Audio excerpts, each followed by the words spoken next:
Alright, so today I'm taking you guys with me on a high-speed train ride from Beijing to Shanghai. Just imagine you're right here with me. We're doing this classic Beijing-Shanghai run together, and I'll talk you through everything as we go. So, first of all, I'm in Beijing, and the weather today is actually super nice. Clear sky, good sunlight, visibility is great. Just like any normal day out, I open up the DiDi app on my phone. That's basically the Chinese Uber, and I order a car to Beijing South Railway Station. And yeah, in just a couple minutes, an electric car pulls up. Here in big cities in China, these EV ride-hailing cars are everywhere. They're quiet, super smooth, and more eco-friendly too. For most people here, this is just the most ordinary, everyday way to get around. So we're driving south, and after a bit, you start to see this huge building in the distance. That big shiny thing over there, that's where we're leaving from today, Beijing South Railway Station. From a distance, the building looks like this giant oval spaceship sitting in the middle of the city. The whole roof is covered in silvery metal and glass. It really does look like a giant space pod parked in Beijing.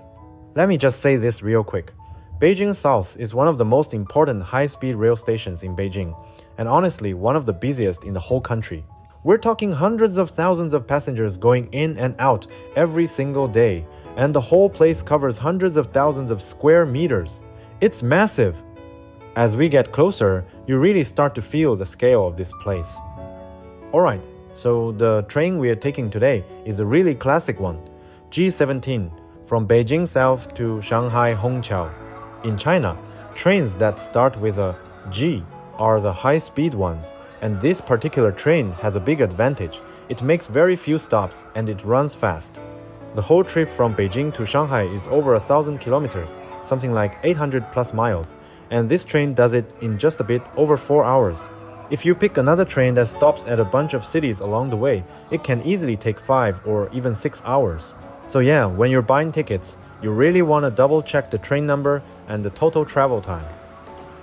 And since we're already on the topic, let me just talk about how to buy train tickets all in one go. For people living in China, the most common way is to use the official app called 12306 or some other travel apps. You just register with your phone number, do a quick real name verification, and boom, your ID card basically is your ticket. If you are a foreign traveler, or from Hong Kong, Macau, or Taiwan, and maybe you don't have a Chinese phone number, or you're not super comfortable with Chinese apps, I'd really recommend using something like trip.com. They've got a full English interface, and honestly, the flow is pretty much like booking a flight. Create an account. Use your passport to verify your identity once. Pick your departure, city, destination, date, and train. Choose your seat type, like second class, first class, or business class. Pay, and you're done. And the nice part is, once it's booked, in most cases, you don't need to pick up a paper ticket. You just bring your passport, and that is your ticket. For visitors, that makes the whole experience a lot smoother. Alright, back to the station. China's high-speed rail uses a real name system, so your ticket is tied to your actual ID. If you're a mainland Chinese citizen, you just tap your national ID card and walk in. If you're from Hong Kong, Macau, Taiwan, or you're a foreign traveler, you can use your passport or other valid travel document. And if the machine can't read it for some reason, no worries. There's always a staffed gate right next to it. You just go there, and a person will check your doc and let you through. After you scan your ID and go through the gate, you've got one more step, security check. All your bags go through an X-ray machine, and you walk through a metal detector. It's kinda like at the airport, but usually the pace is faster, and people are more used to it.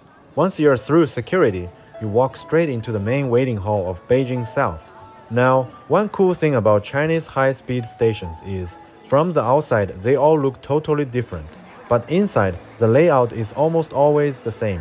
So, right in the middle, there's this huge open waiting area with a super high ceiling and tons of lights. Up front, or sometimes in the middle, you'll see a gigantic electronic board. That's where they show all the train info, train numbers, departure times, boarding gates, delay info, all that. And yeah, for foreign travelers, the info is usually in both Chinese and English, which really helps. This central hall can handle tens of thousands of people at once. There are rows and rows of seats everywhere. Around the edges, you'll find little shops, convenience stores, coffee shops, bubble tea, fast food, snack stands, you name it. It's not as insanely commercial as some airports, but it's more than enough if you just wanna grab water, a coffee, or something quick to eat. So, our G17 is one of those faster trains with fewer stops, pretty popular with people who go back and forth between Beijing and Shanghai a lot. In terms of seat types, Chinese high-speed trains mainly have second class. This is what most people take. The layout is 2 seats on one side and 3 on the other. This is what I'm taking today.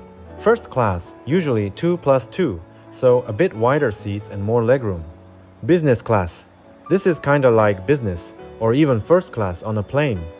Tons of space, seats can recline way back, some almost lie flat, and of course, the price is higher.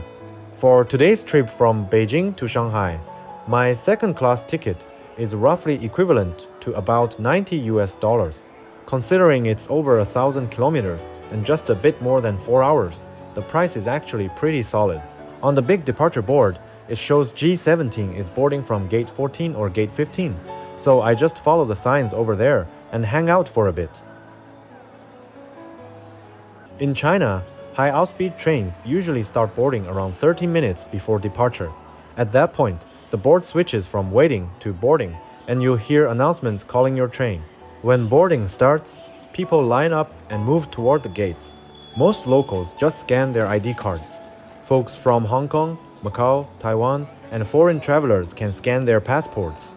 And again, there's always a staffed lane on the side if you run into any issue. Once you're through the gate, you just follow the crowd.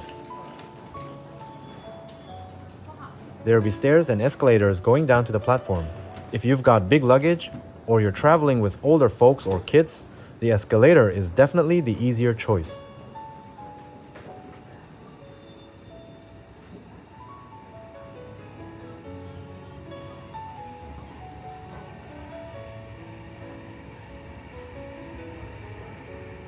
Now, G17 actually starts from Beijing South.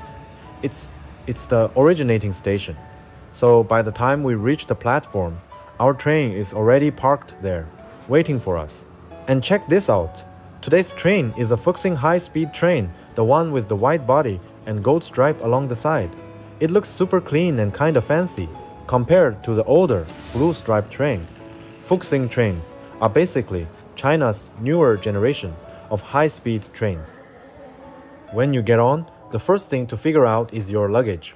Each car has a space near the connection area between cars for big suitcases, and there are overhead racks above the seats for backpacks and smaller bags. But yeah, today the train is honestly pretty full. I get on and look around, and the big luggage rack in my car is already packed. So I end up dragging my big suitcase through the whole car, and only in the next car do I finally find a free spot. If you're traveling with a big 28-inch suitcase, I definitely say try to board a bit earlier so you can grab space more easily. My seat is in second class, the usual 2 plus 3 layout. 2 seats on one side of the aisle, 3 on the other. There are overhead racks for smaller suitcases and backpacks, and big windows letting in a lot of light. The legroom is actually not bad at all, and sitting for 4 hours is totally fine. Under the seats, there are usually power outlets, so you can charge your phone, tablet, or laptop. Super important on a long ride. And every seat has a fold-down tray table on the back of the seat in front of you, perfect for food, a laptop, or just spreading out your stuff. Now, a fun little surprise today. There's a whole group of British students on this train. They're probably here for some kind of exchange or group trip. They're sitting together, chatting, laughing, taking photos, and checking out the scenery. Just from watching them, you can tell for foreigners, taking a Chinese high-speed train is really not a big hurdle. You can buy your tickets with an English app. There's English signage in the station. You just scan your passport at the gates, hop on, find your seat, and that's it. Between the cars, you've got restrooms and sinks. Usually, there will be both a squat toilet and a westerny-style toilet in separate little rooms. The floor is stainless steel, which makes it easier to clean. When I went in, yeah, there was a slight smell, Nothing crazy, but you do notice it.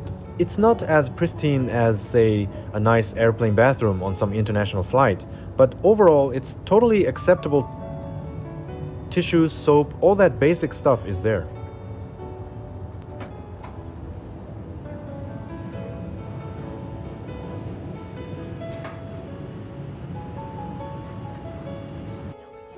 Once everyone's on board, the doors close and the train slowly starts rolling out of Beijing South. At first, it's pretty gentle. You can still clearly see the platforms and the buildings outside the window. Then, we pick up speed, race past overpasses and apartment blocks. Welcome to the Fuxing train. If you need any help, please look up the service guide by scanning. And pretty soon, we're out in the suburbs.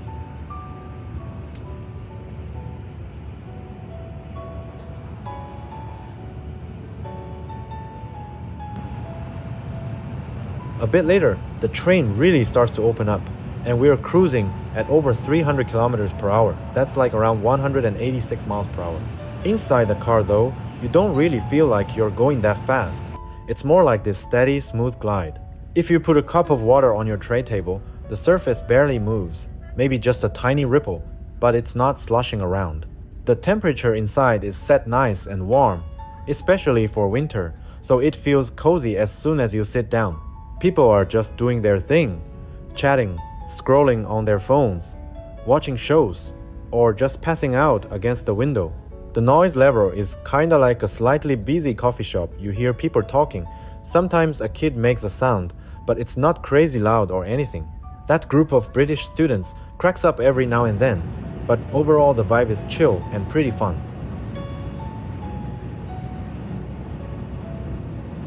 Since we're already up to speed, I want to give you a quick feel for how big China's high-speed rail system is.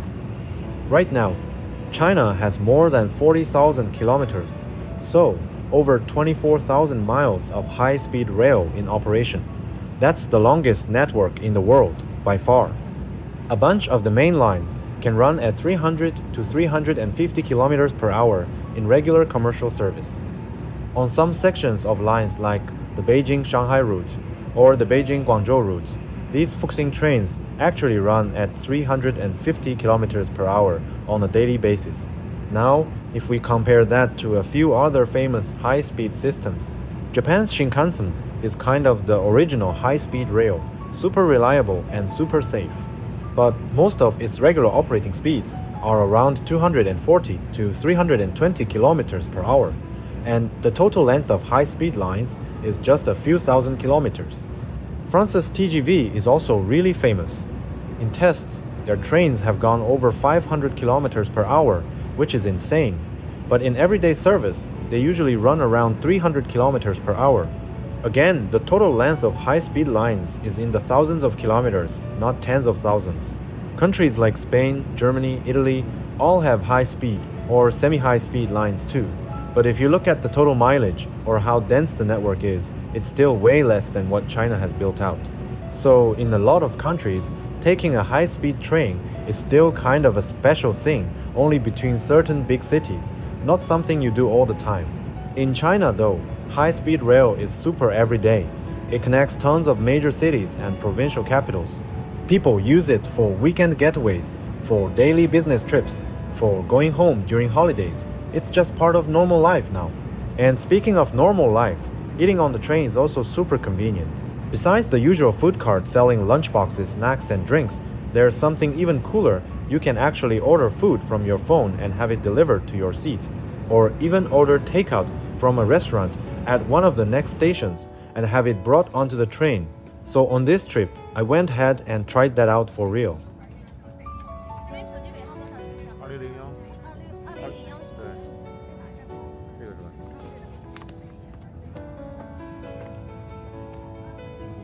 I opened the app, picked a restaurant near one of the upcoming stops, and ordered 4 dishes plus 1 serving of rice, basically a full meal. When you order, you put in your train number, car number, and seat number. The food gets delivered to the station first, then handed off to railway staff, and they actually bring the whole thing straight to my seat. So yeah, I didn't move at all, but my takeout literally jumped onto the train and found me. Sitting there on a high-speed train at 300 plus km, eating 4 dishes and a bowl of rice, it feels kinda crazy but also super cool. Only thing is, to use these services you usually need WeChat Pay or Alipay. So if you're a foreign traveler, it's worth setting up mobile payment ahead of time if you can.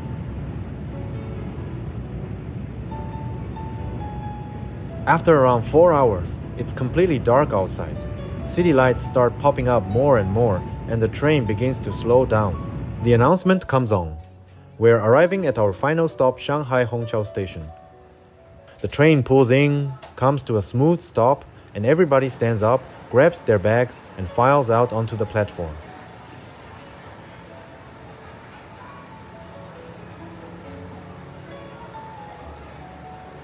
We follow the signs into this long passageway that leads to the exits. You don't really have to think too much here. Just go with the flow and follow the crowd.